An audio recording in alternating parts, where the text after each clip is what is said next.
O que eu quero falar com vocês nessa manhã é algo que eu considero bastante importante.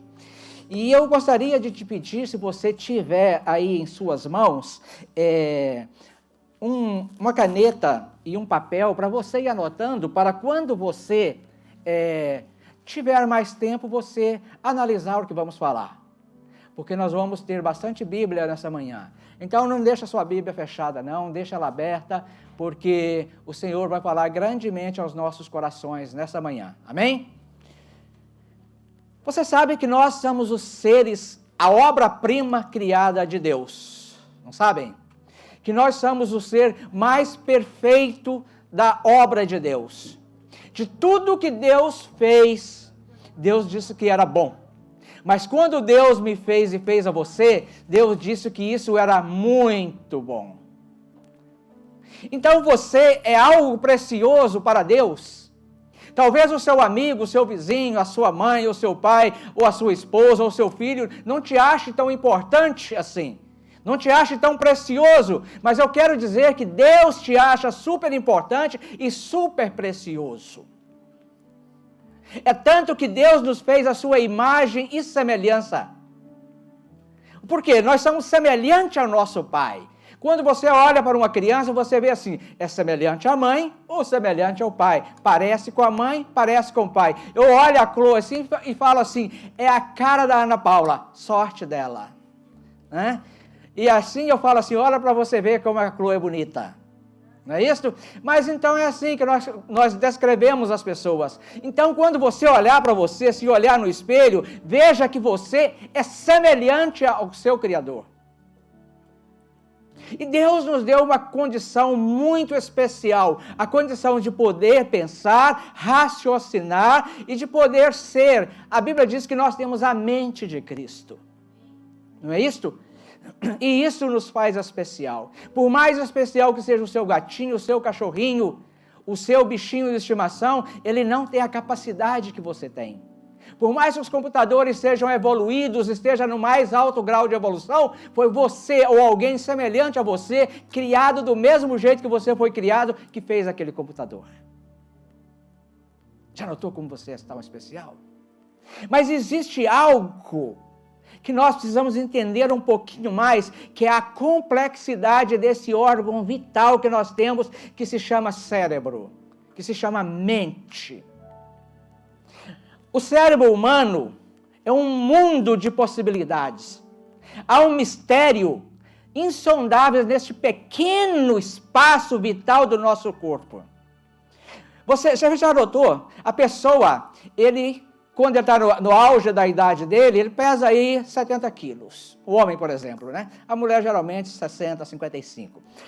Você vê que o tempo passa e ele não faz exercício, ele vai se aumentando aos pouquinhos, né? Fazendo assim, aquelas saliências, aquele pneuzinho, vai crescendo, a perna vai diminuindo, vai ficando mais fina, ele vai ficando todo quadrado. Mas você já notou que o cérebro não aumenta?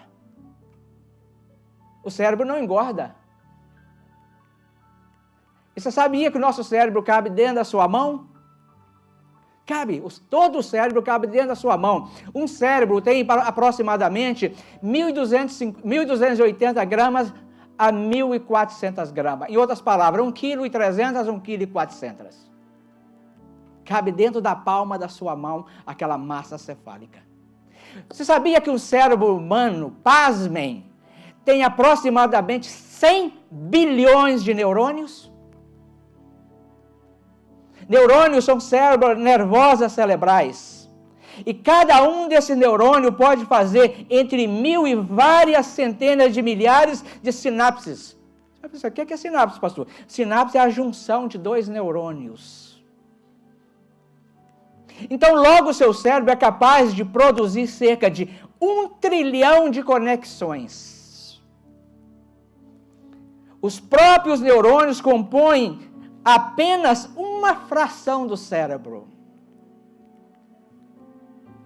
Ele também contém células gliais. Células gliais são células comuns que realizam tarefa de apoio, transporte, crescimento e manutenção interna. Há aproximadamente 50 delas para cada neurônio. Quantos neurônios que eu disse que nós temos? 100 bilhões. E cada neurônio usa 50 células para poder o ajudar e trabalhar.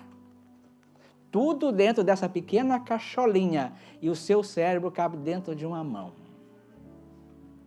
Portanto, quase a metade do cérebro é constituída de uma substância branca chamada cabeamento principal, com isolamento de mielina, usada para transportar sinais.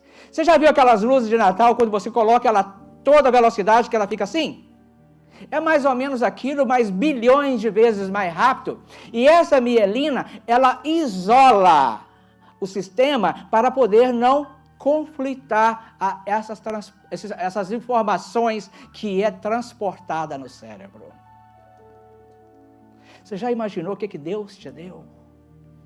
O cérebro é uma coisa tão importante que Deus fez, que Ele colocou ele isolado de tudo.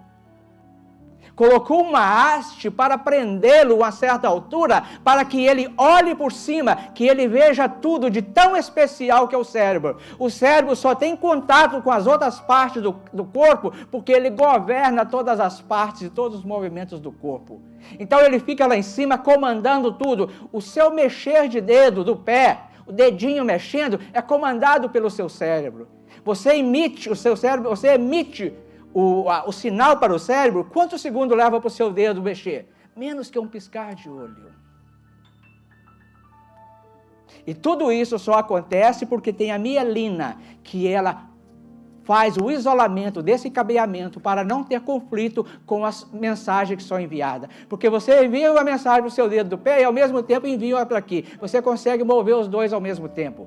Então a mensagem que você manda para o pé, uma para a mão é outra. A mensagem que você manda para o seu olho piscar é outra. Se a substância branca, olha para você ver, se a substância branca de um único cérebro humano fosse desenrolada, formaria um cordão longo o suficiente para dar 2 voltas ao redor do globo terrestre. Então, imagine só, tudo isto, os neurônios, as suas conexões, as células de apoio, o cabeamento, fica emaranhado dentro desse pequeno espaço aqui em cima. Quando você está ligado e consciente, o circuito gelatinoso se agita em um tráfego de pensamentos, impressões, anseios, conflitos, preocupações, curiosidades e intenções. Tudo isso funciona através de um mecanismo chamado cérebro que manda todas essas mensagens. A pessoa está deprimido, está chateado, está alegre demais, está fazendo uma coisa assim, a outra lá, tudo ao mesmo tempo. Diz que mulher faz 7 coisas ao mesmo tempo, né? Eu achava que a cabeça dela era maior e o cérebro era maior, mas não, é do mesmo tamanho. É porque elas põem ela para trabalhar melhor do que a gente, os homens. Somente por isto. Se fisicamente essa pequena parte do nosso corpo é tremendo e misterioso, imagine o que realmente representa este lugar espiritualmente. Não é só a vida e a morte física que são comandados por essa máquina perfeita. A espiritual também é. Agora você imagine essa máquina funcionando somente com um pensamento voltado para o reino de Cristo, voltado para a palavra do Senhor, voltado para fazer aquilo que o Senhor quer que faça. É por isto que eu levei até a semana passada a entender, vou ser claro e sincero com vocês, a entender aquela parábola de Jesus que se diz, se você tiver fé de um tamanho grão de mostarda, você diz para esse monte, saia daqui e se transporte para lá, acontecerá. Sabe por quê? Porque só precisa disto na sua mente para que você possa fazer essas coisas. Se você deixar a sua mente, o seu cérebro ligado no Senhor, colocar ele à parte das outras coisas que impede você pensar no Senhor, a fé do tamanho de um grão de mostarda, cerebralmente pode fazer com que você manda essa montanha sair de um lado e passar para o outro. Amém? Então vamos entender um pouquinho deste relacionamento na parte espiritual. Eu estou dizendo um pouquinho, porque se a gente fosse falar disso aqui, a gente ficaria um ano inteiro falando sobre isto. Mas nós vamos falar um pouquinho, tentar entender um pouquinho sobre isso. E eu quero que vocês repitam comigo. Se você crê, sim. Se você não crê, não precisa. Essa é a minha Bíblia. Eu sou o que ela diz que eu sou. Eu posso o que ela diz que eu posso. Eu creio em tudo que nela está escrito. E eu procuro viver o que ela me ensina. Amém? Amém. Glória a Deus. Irmãos, hoje eu quero falar com vocês sobre batalha espiritual. Sobre batalha da mente. Você tem batalha espiritual porque você não sabe controlar a sua mente. Nós não sabemos dominar a nossa mente. Por isso, Satanás se aproveita dessa situação para nos colocar coisas indevidas em nossas mentes e nos colocar em batalha espiritual. E para isso eu quero ler o que Paulo escreveu na segunda carta aos Coríntios, no capítulo 10, no versículos de 3 a 5, e pode deixar sua Bíblia por aí, porque nós vamos bastante nela. Se o Léo tivesse deixado uma Bíblia, eu esqueci de falar com ele, né? Ao meio da revista corrigida que eu estou usando hoje, para a gente colocar também os textos, mas eu esqueci de falar com ele, tudo bem. Então diz assim: pois embora vivamos como homens, não lutamos segundo os padrões humanos. As armas com as quais lutamos não são humanas, ao contrário, são poderosas em Deus para desfazer fortalezas. Destruímos argumentos e todas as pretensões que se levam contra o conhecimento de Deus e levamos cativo todo pensamento para torná-lo obediente a Cristo. Nós devemos levar cativo todo pensamento negativo para fora da nossa mente, expulsá-lo para podermos viver a mente de Cristo. Amém? Então, eu sei que não vai dar para terminar, mas como nós vamos trazer essa mensagem de umas 3 vezes, não tem problema onde eu parar, tá bom? Irmãos, é imprescindível saber a resposta. E a igreja do fim, ela precisa tomar posição o quanto antes, que existe um reino que foi tomado de nós, o qual nós precisamos tomá-los de volta. E para ser tomado esse reino de volta, Deus conta comigo, com você. Deus conta com a igreja. E qual que é esse reino que nós precisamos tomar de volta? O reino que Satanás roubou. Nós precisamos tomar esse reino de volta. E como nós tomamos esse reino de volta? Fazendo aquilo que nós fomos chamados, aquilo que nós fomos salvos para fazer.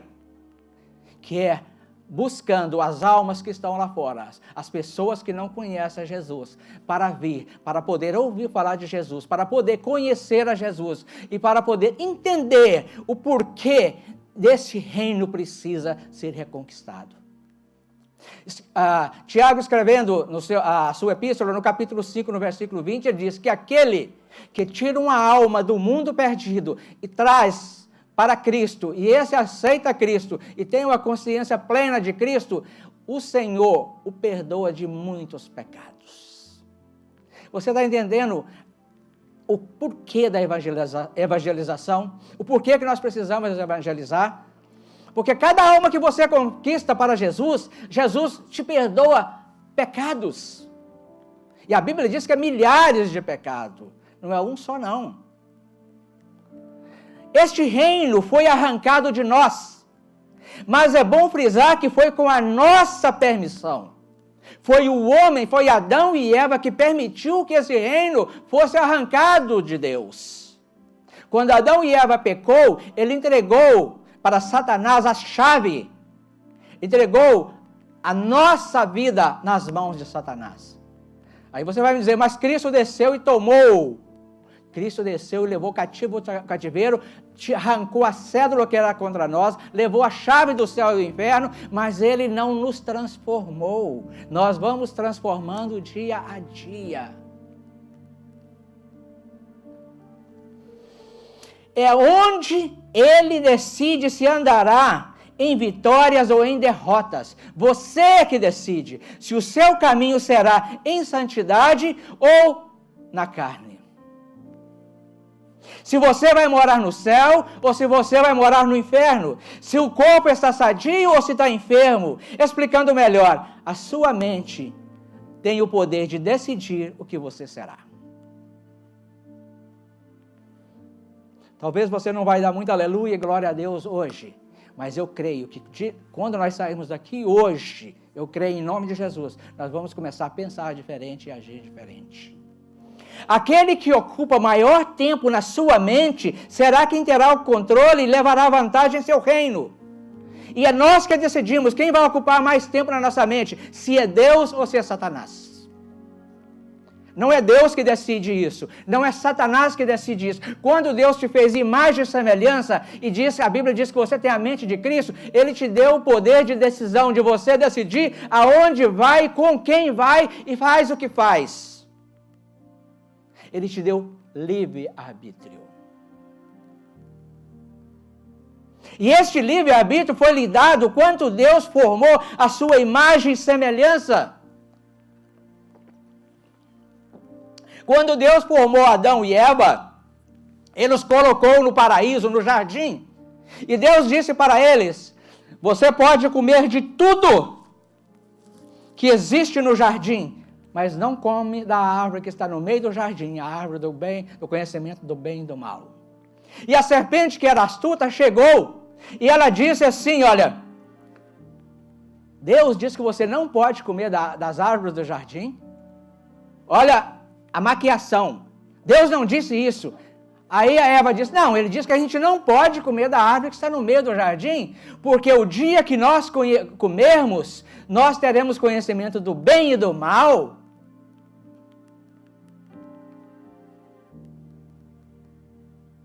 Aí Satanás disse, não, ele está escondendo que você não possa conhecer você mesmo, de você não saber das coisas.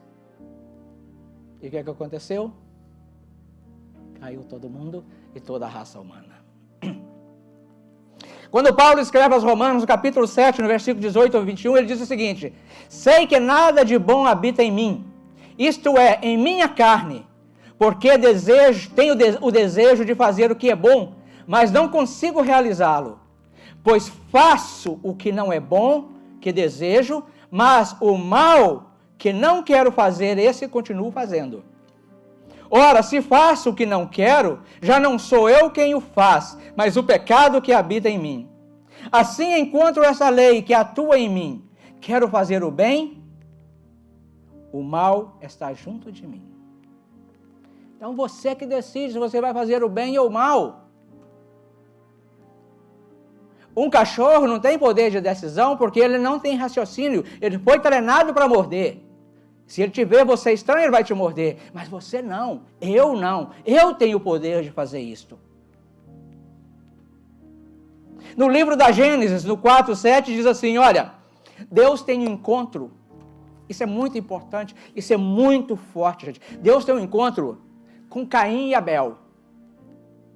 Eles vêm trazer a oferta, o dízimo daquilo que eles produziram durante o ano. Abel chega e traz para Deus as suas primícias, o melhor que ele tinha das suas ovelhas, porque Abel era, Caim era agricultor e Abel era pastor de ovelhas. Abel trouxe a melhor ovelha, a mais bonita, a primícia, aquela que não tinha defeito nenhum. A Bíblia diz isso. Mas Caim não. Caim pegou lá um pouco daquilo que colheu, do jeito que estava, jogou tudo num saco só e chegou e entregou para Deus. Deus aceita a oferta de Abel, mas não aceita a oferta de Caim. Por quê? Porque Caim deu para Deus aquilo que sobrou dele. Mas Abel não. Abel deu o melhor que tinha, as primícias, o melhor das primícias. E aí o livro da Gênesis, no 4:7, diz assim, ó, aí Deus fala para Caim assim, olha, Caim, se procederes bem, não é certo que será aceito? O que Deus estava dizendo para ele? Caim, se você se arrepender, pedir perdão, e na próxima vez você me trouxer as primícias, vai ser aceito. Se todavia procedes o mal, que Deus viu que o semblante dele caiu por completo, a minha oferta foi rejeitada. Mas se procedes o mal, eis que o pecado jaz à sua porta e o seu desejo será contra ti. Mas a ti, Caim, cumpre dominá-lo.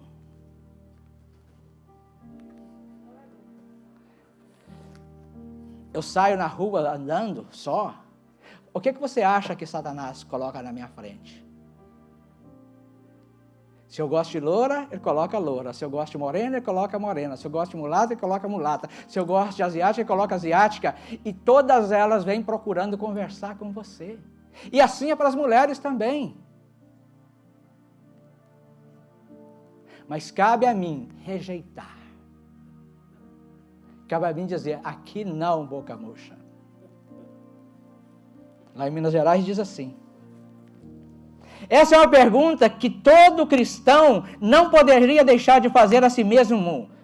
Porque quem controla a sua mente terá poder de influenciar todo o seu ser. Você é que tem que perguntar, quem eu vou deixar controlar a minha mente? Nós precisamos mais de inteligência do que espiritualidade. Não adianta você ter espiritualidade. Paulo diz assim, olha, eu posso falar todas as línguas, ter todos os dons, falar até as línguas dos anjos, mas se não tiver amor, nada disso me serve. Ele está dizendo em outras palavras, se eu não amar o meu irmão, se eu não tiver inteligência, e você decide amar, você não nasce amando. Se a Bia ama o Léo, se o Léo ama a Bia, eles não nasceram, eles não se conheciam antes. Eles não nasceram amando. Você nasce amando a sua mãe e algumas vezes os seus irmãos. Mas o demais você decide no seu consciente. Eu vou amar, eu vou ser fiel, eu vou tratá-la como carne da minha carne, ossos dos meus ossos. E ela decide o que a Bíblia diz também. Eu vou ser fiel, eu vou ser honesta a ele enquanto eu viver. Mente, inteligência. Que nós precisamos ter. O sábio escrevendo nos Provérbios, capítulo 4, versículo 23, ele diz o seguinte, olha, tenha cuidado com o que você pensa, pois a sua vida é dirigida pelos seus pensamentos. A sua vida é dirigida pelos seus pensamentos. Não é pelos pensamentos, a minha vida não é dirigida pelos pensamentos do Léo, pelo do Walter, pelo do Reginaldo, pelo do Léo, ou pelo do Júnior, não. Eu decido os meus pensamentos. Eu crio os meus pensamentos. E a minha vida é dirigida por eles. Amém? Deus nos deu a capacidade de pensar, de raciocinar, de refletir, de criar, mas com a queda, a mente foi canalizada para o mal. Depois da queda, depois da oferta de Caim ser rejeitada por Deus, qual a primeira coisa que Caim foi fazer? Matar o irmão. A mente dele já estava tão corrompida e tão má que Deus chega e pergunta, cadê seu irmão Caim? Ele vira para Deus e fala assim, por acaso sou eu o cuidador dele? Por acaso sou eu que tomo conta do meu irmão? O pecado corrompeu toda a humanidade, todo o ser humano. Mas existe uma saída, existe um escape. Quando nós nascemos de novo em Cristo Jesus, a nossa mente passa a ter a influência maravilhosa e vital do Espírito Santo de Deus. Gente, agora a gente tinha que dar um amém, porque você sai de uma condição lá do mato, lá do meio dos porcos, de toda a sujeira, e você passa a ter a influência da mente de Cristo.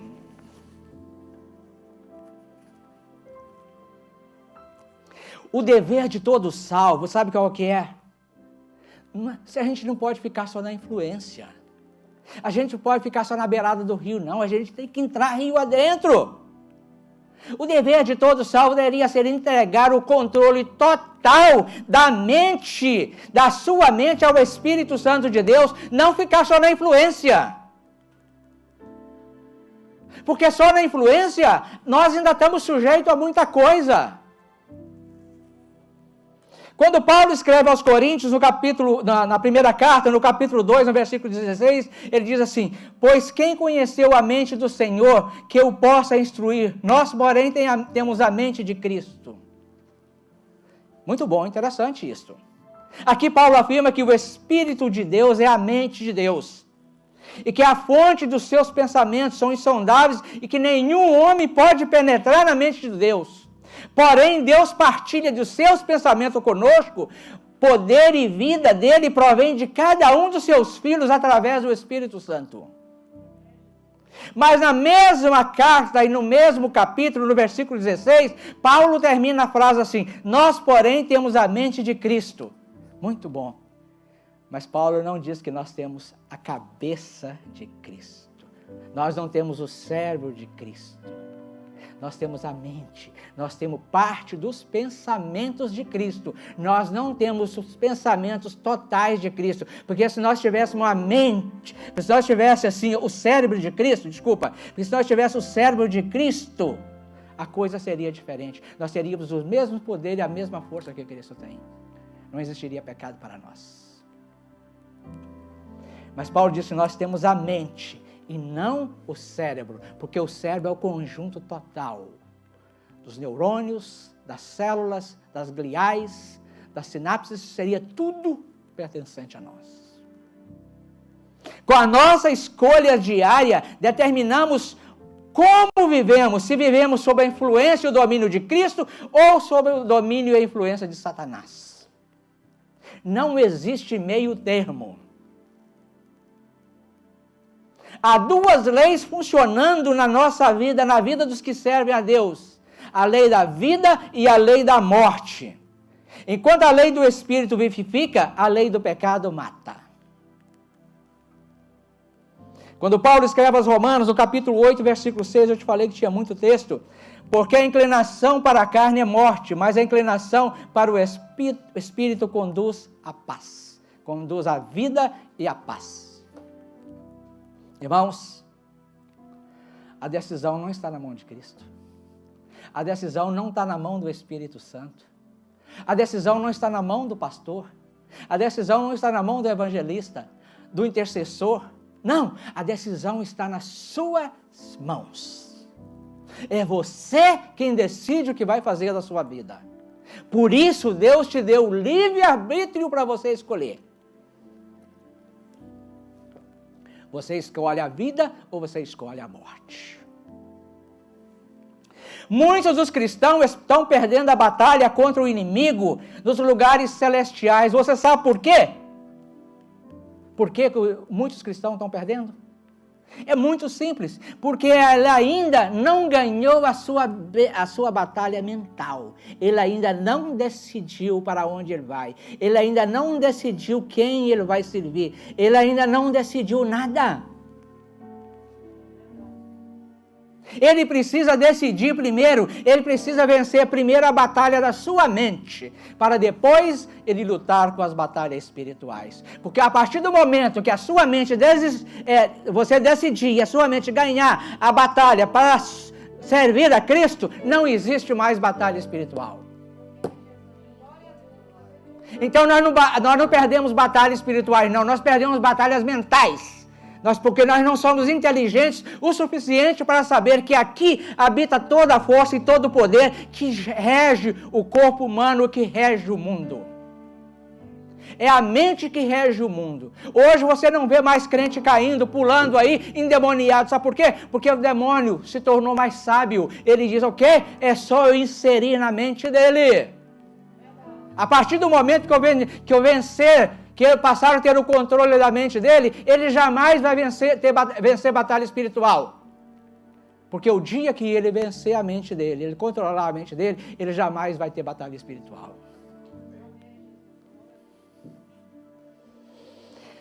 Não podemos conquistar as fortalezas espirituais em lugares celestiais sem que primeiro tenhamos conquistado as forças espirituais que Satanás tem levantado em nossas mentes. Nós damos lugar para Satanás encher a nossa mente. Precisamos derrubá-las, derrotá-las pelo poder do Espírito Santo. A nossa luta, nós precisamos entender o seguinte: a nossa luta contra a nossa mente, ela não é 1 hora por dia, não. Ela não é 3 meses, 6 meses, não. A nossa luta contra a nossa mente é 24 horas por dia, é 7 dias por semana, é 365 dias por ano, se for bissexto, 366, é 60 minutos por hora, é 60 segundos por minuto, que nós temos que lutar com a nossa própria mente. Todo o poder do universo humano falando está na mente do ser humano.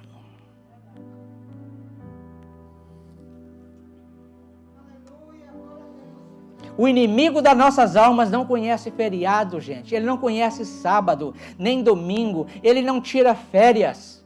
Nós precisamos ser vigilantes o tempo todo.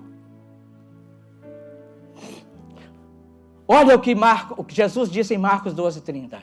Amarás, pois, o Senhor, o teu Deus, de todo o teu coração, de toda a sua alma, de todo o seu entendimento, de toda a sua mente. Quando fala de entendimento aqui, ele está falando de mente. E de todas as suas forças. O entendimento não procede do coração, não. Quem controla o coração é a mente. Primeiro, para depois descer. Temos que prestar atenção na situação da nossa mente. É impossível poder amar ao Senhor com toda a nossa mente se uma parte dela, todavia, ainda não se submete ao Senhor. Não submete à vontade de Deus ainda. Não haverá progresso na nossa mente. Por quê? Você está criando dois exércitos lutando dentro da sua própria mente o tempo todo. E um exército vai sair vencedor. Aquele que você alimentar mais, aquele que você armar mais, der as melhores armas, esse sairá vencedor.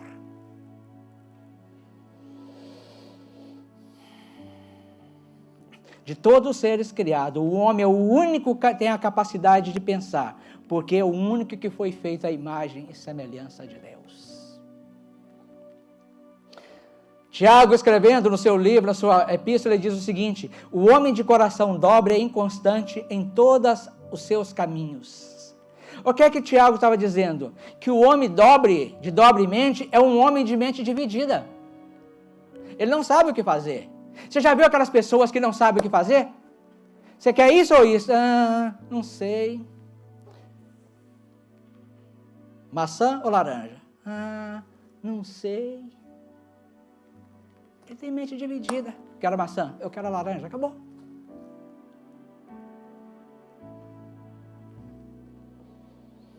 A inconstância espiritual que observamos em muitos cristãos é resultado de uma mente dividida. Com uma parte tenta agradar a Deus e com a outra tenta ter comunhão com o sistema do mundo, tentando agradar a dois senhores. Isso é impossível. O cara vem uma vez na igreja no mês e na outra ele vai para o cinema. Estou falando que o cinema não pode ir, não. Você pode ir, mas não no dia da igreja, não no horário da igreja. Na outra ele vai para a balada. No outro final de semana ele está no bar com os amigos, tomando uma cervejinha, comendo um churrasquinho. E no último culto da ceia, ele está ali para ceiar. Ele não sabe aonde ele vai, ele não decidiu ainda. Mas você precisa prestar atenção a uma coisa. Para você planejar tudo isto, você tem que ocupar a sua mente em tudo isto. Então, quem vai sair vencedor? Aquele que você se alimenta mais, com mais tempo. Quando Paulo escreve aos Colossenses 1:21, ele diz assim: a vós também que outrora ereis inimigos e estranhos no entendimento, na mente, pelas vossas obras más. Paulo está dizendo claramente aqui nas Escrituras que antes de salvos, nossa mente era inimiga de Deus ao pensar independentemente fora de Deus. O que o homem faz é consequência de seus pensamentos. O problema é que existe muitos que pensam que são salvos por ir na igreja uma vez por mês.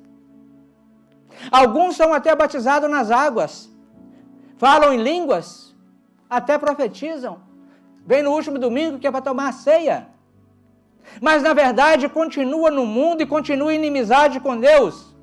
Deus não tem amizade, Deus não tem compromisso, Deus não vela pela vida, Deus não quer relação, Deus não quer relacionamento com crente raimundo. Você sabe o que é crente raimundo? É um pé na igreja e um pé no mundo. Tem gente que não sabe, né? Mas crente raimundo é esse, um pé na igreja e um pé no mundo. Deus não quer saber desse tipo de pessoa, não. Deus quer saber com quem tem comprometimento com Ele, com a obra dEle, com o serviço dEle, com tomar o reino, a força.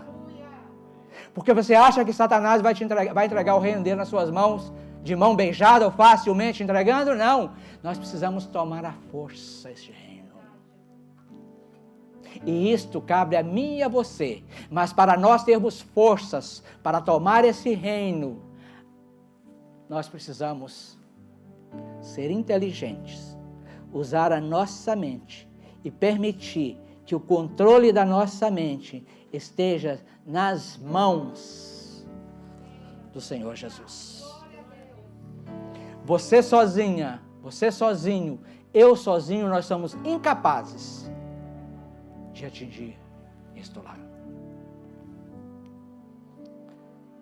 Como eu disse que nós vamos falar umas 2 ou 3 vezes, nós tivemos a introdução hoje, vamos parar por aqui, nós temos a ceia do Senhor agora, e no próximo domingo nós iremos dar prosseguimento. Nós vamos falar de batalha espiritual, de quem controla a sua mente. Quem controla a sua mente tem o poder de decisão na sua vida. E você é que vai decidir quem você vai servir.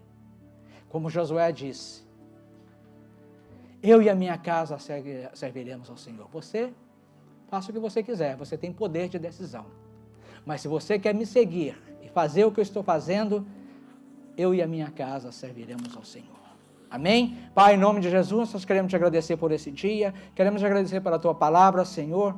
Cremos que o Senhor falou aos nossos corações, Pai. O Senhor começou a nos orientar, Senhor, que tudo que nós fazemos vem da nossa mente. A nossa mente tem o controle de tudo, Senhor, se nós vamos te servir ou se vamos servir a Satanás. Então, em nome de Jesus, eu te peço, Pai, nos dê a sabedoria e a inteligência de escolher o lado certo, de escolher as coisas certas, Pai, que é o Espírito Santo, que é o Senhor Jesus, que nos dá vida e vida em abundância. Amém, Jesus. Glórias a Deus.